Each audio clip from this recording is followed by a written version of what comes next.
In this example, we are looking at treasury stock transactions which include retirement. So at the bottom of your screen, you can see the 4 transactions that we will put into the T accounts at the top of the screen. So we'll start with June 1st. It says we purchased 2,000 shares of our own $15 par value common stock for $35 per share, which was the current market price. So the $35 is going to be our cost. So anytime a transaction affects our treasury stock, we're always going to base it on that $35 cost, regardless of how much we turn around and sell them for or how much we retire them for.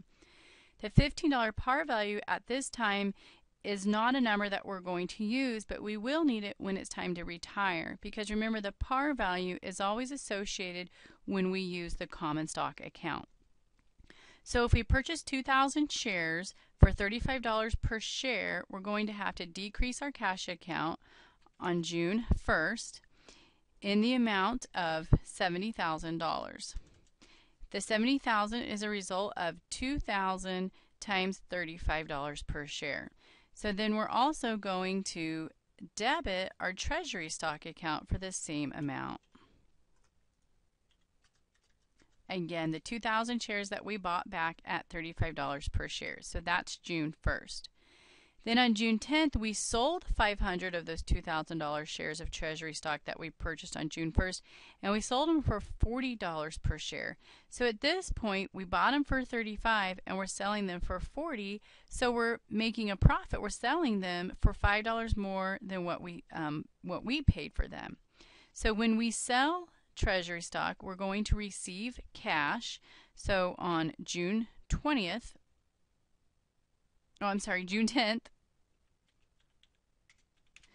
we are receiving cash, and the amount of cash we're going to receive is the 500 shares we sold times the $40 per share, which is $20,000.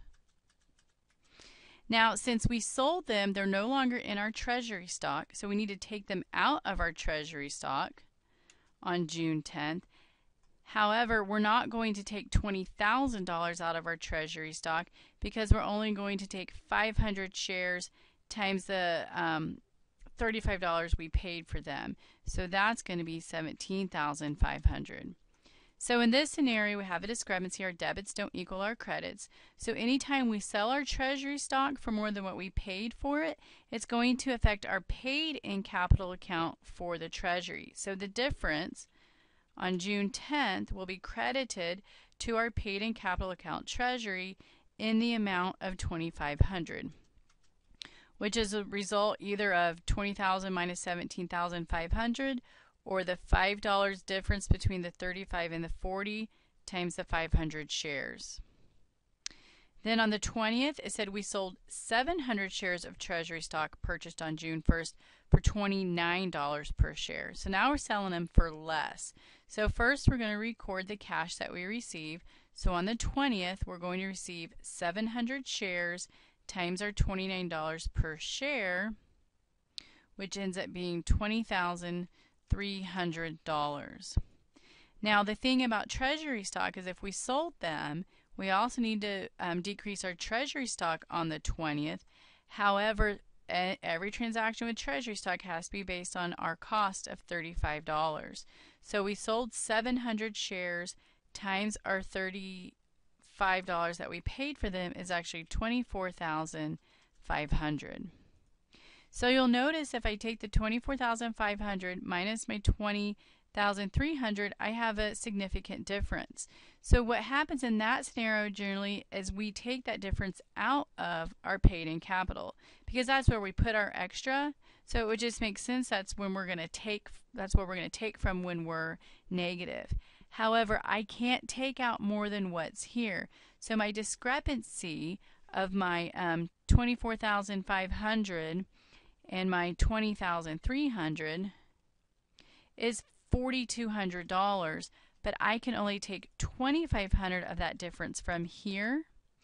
And then once I exceed and take everything out of paid-in capital, I'll then take any further loss out of my retained earnings.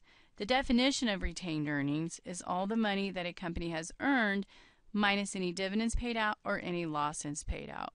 So again, on that transaction, since we sold at a significant decrease in what we paid for it, we take everything we can out of the paid-in capital, leaving it with a zero balance, and then we take any more that needs to be taken out of our retained earnings.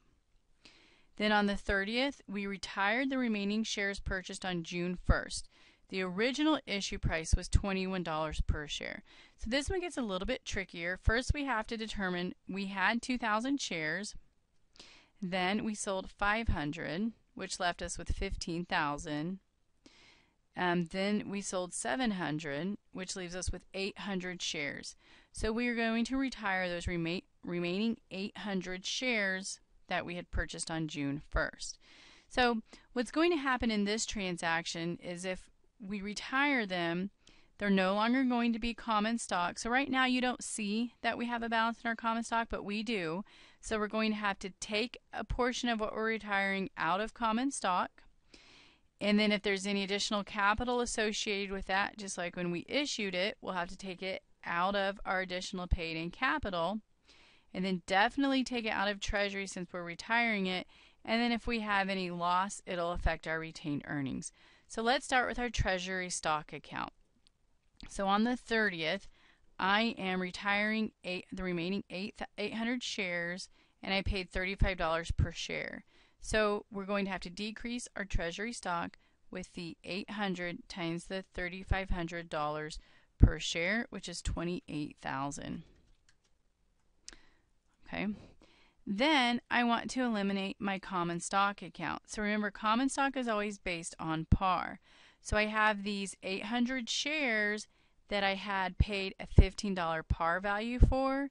So I'm going to decrease my common stock account during the retirement portion, because remember it normally increases the credits. Now we're going to decrease it because we're retiring it. We're taking it completely out of circulation. So I have my 800 shares times my $15 par value that it gave us up here in the beginning is $12,000. Okay, and the other thing I have to look at is thinking back a little bit. Okay, my par value was $1,500, but when I originally sold those 800 shares, I sold them for $21. So if you can think back to how that transaction would have looked, we would have credited common stock for the 15 times the 800. We would have collected cash, $21 times the 800. So we had a $6 difference here between our par value and our original issue price of $6. That's the amount that would have went to additional paid-in capital. So that's the amount now that we're going to take out of additional paid-in capital. So we're going to take the 800 shares times $6. Again, the difference between our original issue price and our par value. So 800 shares times that $6 is going to be $4,800. Okay, but we're still not balanced. We have a $28,000 into our treasury stock. We have $12,000 debit in our common and $4,800 debit in our additional paid-in capital. There's nothing left for us to take out of here, so I'm going to have to take the remainder of my loss out of the retained earnings account. So the way I'm going to calculate the remainder of my loss is I'm going to take the $28,000 here minus the 12 minus the 48 means I need another debit in the amount of $11,200.